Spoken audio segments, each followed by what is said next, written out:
The video lecture today is about drawing isopleths. And isopleths are lines of a constant quantity. For example, isotherms are lines of constant temperature, and isobars are lines of constant pressure. And the idea is that when you draw these isopleths, you want to draw it so that the data values are lower than the value of the isopleth on one side and higher than the value of the isopleth on the other side. For example, I'm going to take this map and draw isotherms, because this is a map of temperatures. And I'm going to start with the 60-degree isotherm. And I see, in Buffalo, New York, I think you can see these little red dots as I move the pen around in the air just above the screen. There's 58 in Buffalo and 62 in Albany, New York.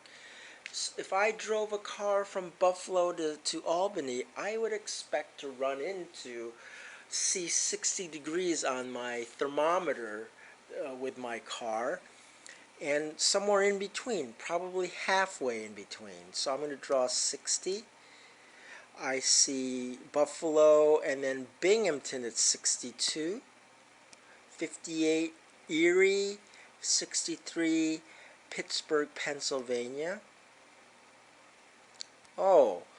Toledo 57, Columbus, Ohio 61, Indianapolis 60, and that's that. And I'm going to draw 60 degrees and 60. You need to write down the value of the isotherm on either side of the end, because as a meteorologist you don't want to see just a bunch of lines. You want to see what these isotherms represent, what temperature. So you see, the way I drew my isotherm, the temperature is lower than 60 degrees on one side and warmer than 60 degrees on the other side. So that's the basic idea. I'm going to draw the 65-degree isotherm, 62 in Albany, 67 in Boston, Massachusetts. So I'm going to draw 65, 63 State College, Pennsylvania, 66 Harrisburg,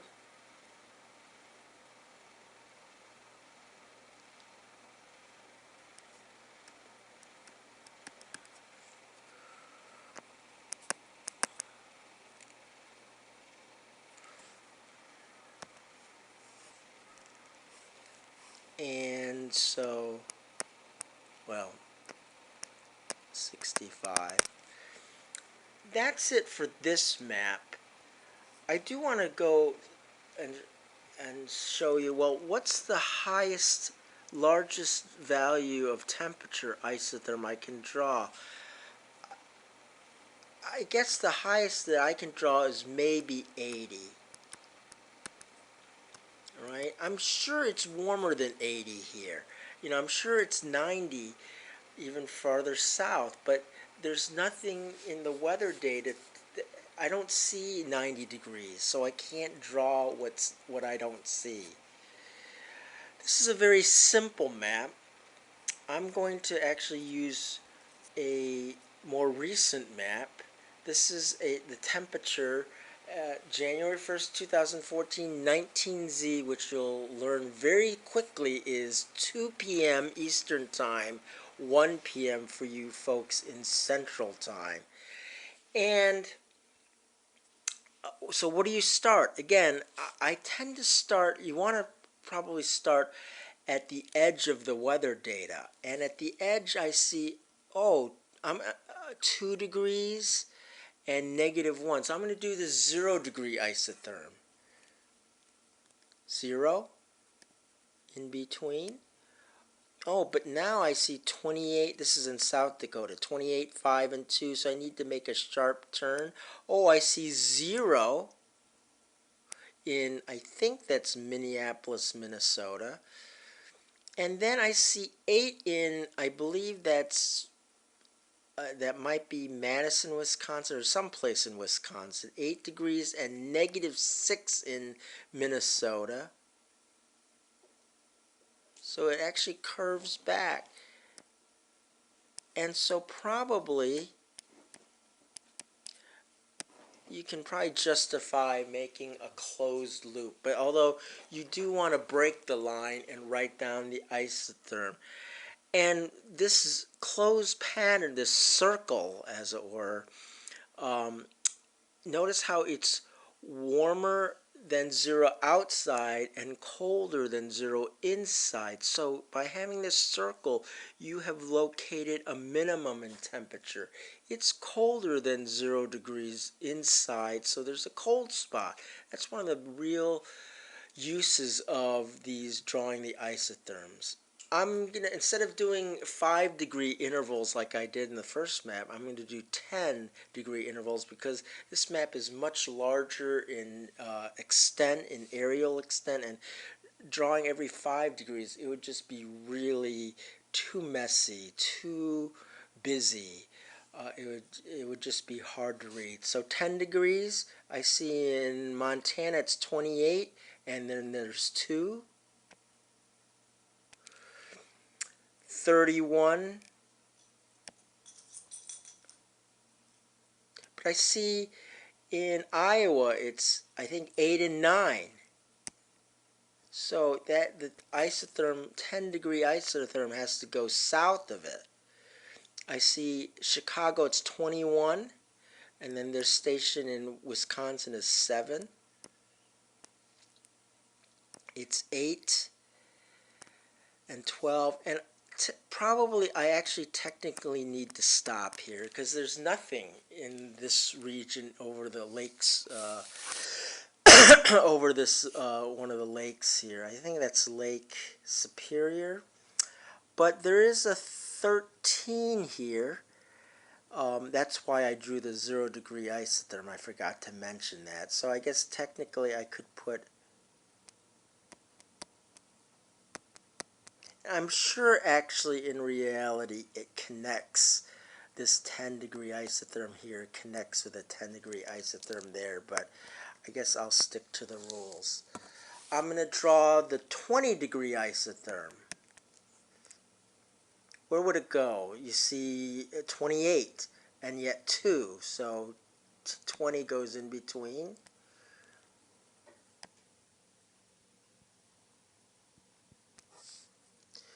"13 degrees in Kansas, so I need to make this go south of 13. Here's 20. Chicago's 21. Oops. You see, I am making mistakes, and so you want to, even though the homework assignment might say using red pencil, you want to draw it as using regular pencil and do it very lightly, because even if you use pencil and a good eraser, it's hard to erase it completely if it's too dark. 12, 13 in Detroit, Michigan. I see a pair of 18s and something like that. And I'm going to put 20 there and 20 here. So it's very cumbersome, I think, with this tablet. That's supposed to be 20. Let's do one more, 30. Well, I'll start out in the Atlantic, or off at the coast of the Atlantic Ocean, or the eastern part of the United States. I see 33 in New York. Oops, that's wrong, right? 30, it's got to be colder than 30, sort of like north of it, you see the pattern, and less than and greater than 30 south of it. Where to?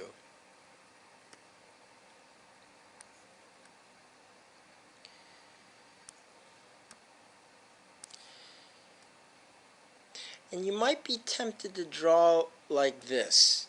And actually that's wrong. And the reason is this. You have a major violation of the rule that notice how it this side of the 30-degree isotherm, it's warmer than 30, but this side, it's also warmer than 30, so that can't be. So what you have to do is,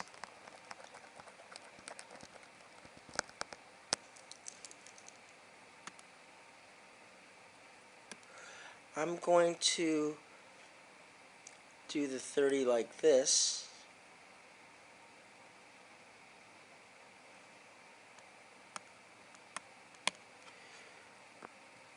And you might say, okay, well, how do I count for the 30-degree temperature in Idaho, right here?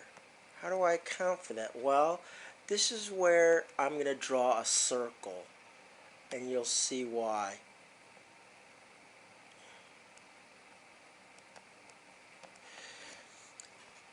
I realize I don't see any values less than 30, but I'm going to assume there is. I'm going to assume there's like a little cold pocket. See, I'm following the rules by saying, okay, outside of that 30-degree isotherm, it's greater than 30. Inside, it's less than 30. Even though I don't see a temperature less than 30. I'd like to, but that's the only way um, to account for that, because you can't you cannot just draw a 30-degree temperature like this. It can't stop, okay? That's violating a major rule. You have to make it circular, okay? um I'm going to stop here. I hope you get the idea of how to draw these, or getting the idea. You want to start out with pencil, draw it very lightly, and have a good eraser. I do want to go over the rules, and I apologize that the printing got within the map, and I was having trouble undoing that. But I will post the rules online too on the e-college. Number one, we talked about it. Number two, you can't read it, but says isopleths never cross. Well, they can't cross, because what happens if they did? This is the 30 and 40-degree isotherm. What is it saying? Where do they cross? That the temperature is both 30 and 40 at the same time. Well, that can't be right. Isopleths are never drawn in a region where there is no weather data, like here out in the ocean. You know, you can't. I'm sure there's like a 70-degree isotherm, but I don't know exactly where it goes because there's nothing there. Isopleths never stop in the middle of a region where there is weather data. That's why I couldn't just draw that little 30-degree line over that station in Idaho, because that would violate that rule. So I have to use a circle. And finally, the smoothness or wiggliness of the isopleth, I'm going to talk in terms of isotherms, depends on the density of the weather data. I mean, technically, I wouldn't be violating the other rules by technically, doing this.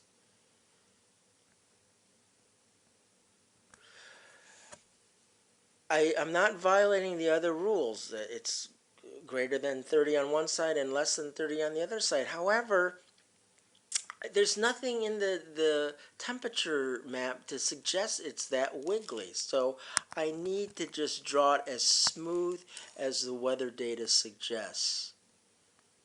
Something like this. Well, that's that for the lecture. I hope this helps you understand how to draw isopleths.